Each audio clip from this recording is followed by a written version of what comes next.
Some scars don't destroy beauty, they create it. My name is Chidinma, but everyone calls me Chichi. I am 24 years old, and this is my story about how the worst day of my life became the beginning of my greatest blessing.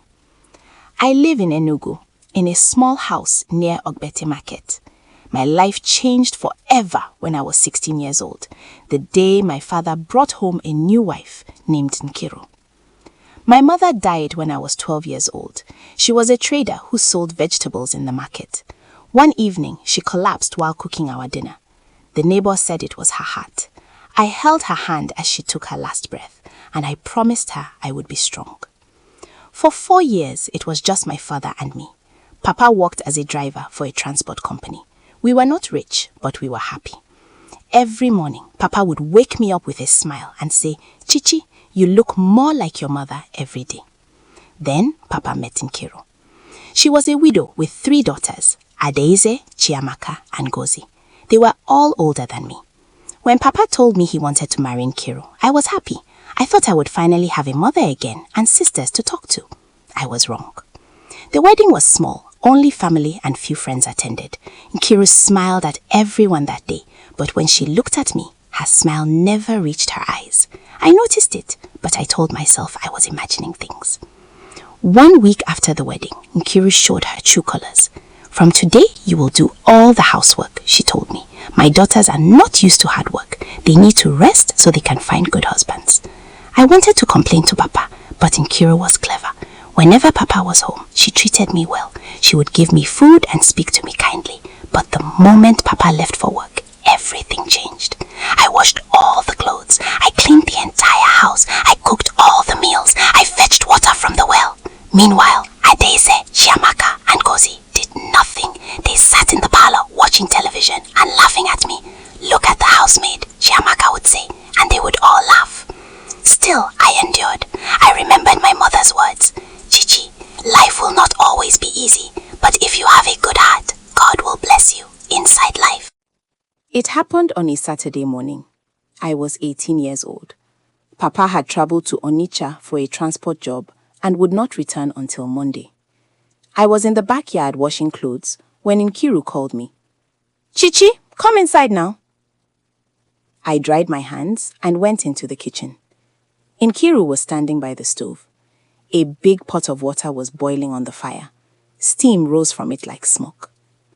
"You think you are more beautiful than my daughters?" she said quietly. Her voice was cold like ice. "Mama, I don't think—" "Shut up," she screamed. "Today I will teach you a lesson you will never forget." Before I could move, she grabbed the pot and poured the boiling water over my left arm and left side of my face. The pain was like fire. I screamed and fell to the ground. My skin was burning. I could not think. I could not breathe. I only knew pain. "Mama, what have you done?" I heard Nogozi shout from the doorway. "She fell and poured the water on herself," Nogozi said calmly. "That is what you will tell your father. Do you understand?" I lay on the floor, crying and shaking.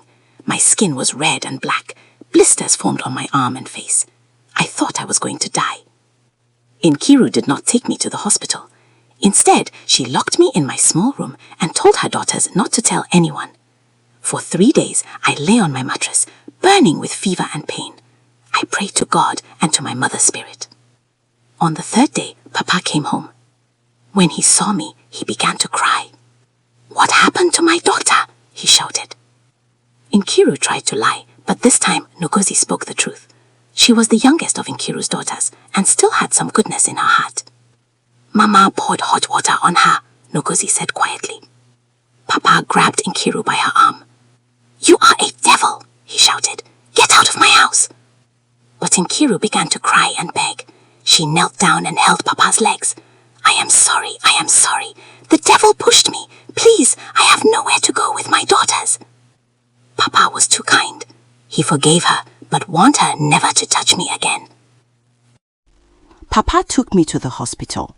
The doctor said the burns were serious. He treated me for many weeks. Slowly, I began to heal.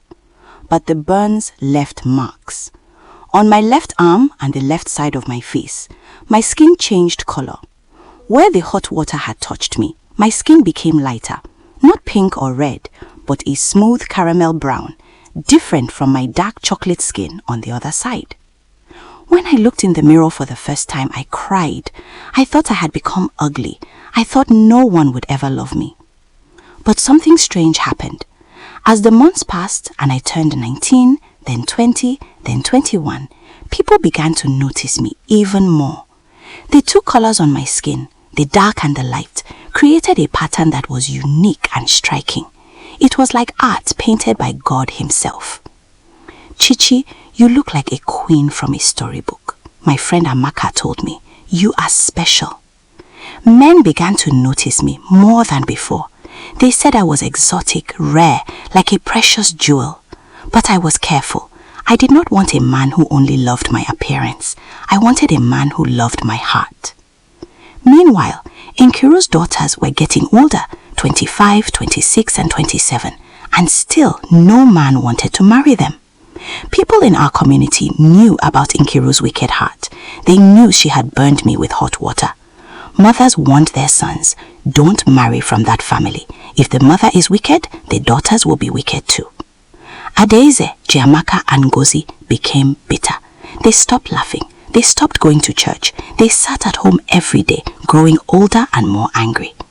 Nkiru tried everything. She went to different churches for prayers, she visited native doctors, she cooked expensive food and invited young men to the house. But nothing worked. The men would come, eat the food. When I turned 24, I got a job at a boutique in Independence Layout. The owner, Mrs. Eze, was a kind woman who treated me like her daughter.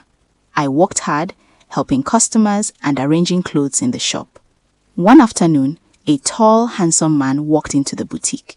He wore an expensive suit and smelled of good cologne. His name was Obina. Good afternoon, I greeted him with a smile. How may I help you? I need to buy a dress for my mother's birthday, he said. His voice was deep and gentle. I helped him choose a beautiful blue dress with gold embroidery. We talked while I wrapped the dress. He asked me questions about my life, and I answered honestly. I told him about my work, my dreams, and even about my stepmother and the scars on my skin.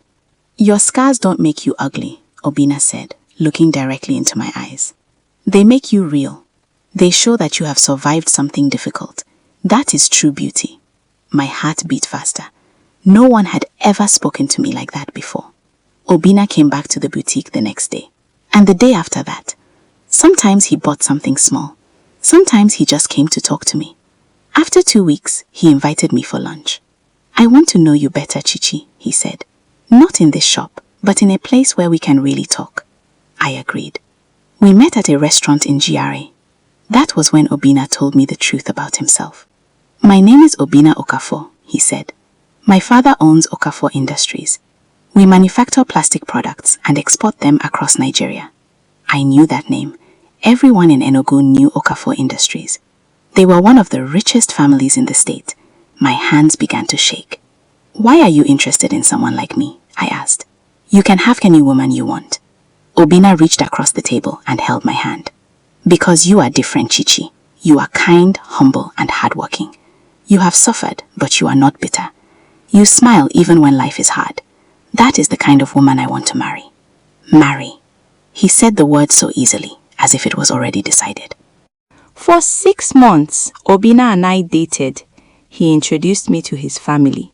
His mother, Mrs. Okafor, was worried at first when she saw my scars. But after talking to me for 1 hour, she hugged me and said, "You are the daughter I have always prayed for." Obina's father was quiet and serious, but he was kind. He asked me about my education and my goals. I told him I wanted to go back to school and study business management. He nodded and said, "We will make sure that happens." When Obina told me he wanted to pay my bride price and marry me, I cried tears of joy. All my life I had suffered. Now God was giving me a blessing I never imagined. But there was one problem. I had to tell my father and Nkiru. When Obina came to our house with his family for the introduction, Nkiru nearly fainted. She could not believe that a billionaire's son wanted to marry me, the same girl she had tried to destroy. Papa was crying with happiness. He hugged me and whispered, "Your mother is smiling in heaven today." Nkiru tried to be friendly. She cooked a big pot of jollof rice and served Obina's family with a fake smile, but everyone could see through her pretense. After Obina's family left, Nkiru pulled me aside. "You are very lucky," she said bitterly. "You are marrying into a rich family while my daughters are still at home." "Mama, your daughters are beautiful," I said quietly. "But beauty is not only in the face, it is also in the heart. If they learn to be kind, they will find good husbands." Nkiru slapped me. It was the last time she ever touched me. "Don't preach to me, you witch," she screamed. "You have used juju to steal my daughter's blessings." I did not answer her. I simply walked away. 3 years after my marriage, something unexpected happened. Ngozi came to my house. She was crying. "Chichi, please forgive my mother," she said. "Forgive us. We have suffered so much." I invited her inside and gave her water. She told me that after my wedding, things became worse for them. Edeeze and Chiamaka were now 30 and 31 years old with no husband. They had become depressed and stayed in their rooms all day. Nkiru had developed high blood pressure from stress and regret. "My mother is sick, Chichi," Ngozi said. "The doctor says she needs an operation, but we don't have money. Papa cannot afford it alone." I looked at Ngozi. She was the only one of Nkiru's daughters who had shown me any kindness. She was the one who told Papa the truth about what her mother did. "I will talk to my husband," I said. Obina was angry when I told him. "Chichi, that woman tried to destroy you. She poured hot water on your face. Why should we help her?" "Because forgiveness is more powerful than revenge," I said. "If I don't forgive her, the bitterness will destroy me, not her." Obina looked at me for a long time. Then he smiled and said, "This is why I love you. You have a heart of gold." We paid for Nkiru's operation. She survived. When she came to thank me, she knelt on the ground and cried, "Chichi, I am sorry. I was jealous of you. I wanted to destroy your beauty, but instead God made you more beautiful. I have learned my lesson. Please forgive me." I helped her stand up. "Mama, I forgive you," I said, "but you must change. Teach your daughters to be kind. That is the only way they will find happiness." Nkiru nodded, tears streaming down her face. Today, I am 27 years old. Obina and I have 2 beautiful children, a boy and a girl. I graduated from university with honors and now help Obina manage part of his father's business.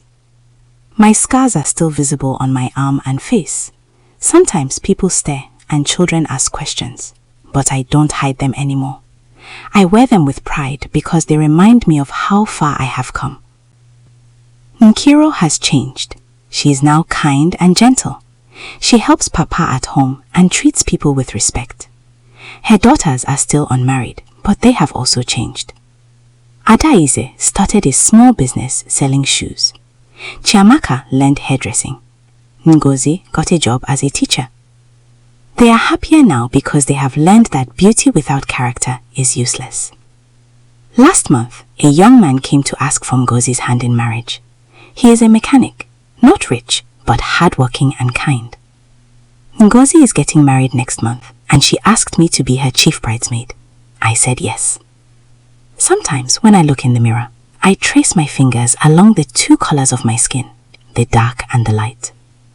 I remember the day Nkiru poured hot water on me. I remember the pain, the fear, and the tears. But I also remember something my mother told me before she died. Chichi, no matter what happens in life, never let anyone steal your kindness. Your kindness will be your greatest weapon. She was right. The thing that was meant to destroy me became the thing that made me unique. The scars that were supposed to make me ugly became the mark of my beauty. The woman who tried to ruin my life ended up teaching me the power of forgiveness. And today, I am living proof that God can turn our scars into stars. The end. Some people will try to break you, but if you hold on to your goodness, God will turn your pain into power, your scars into beauty, and your tears into triumph.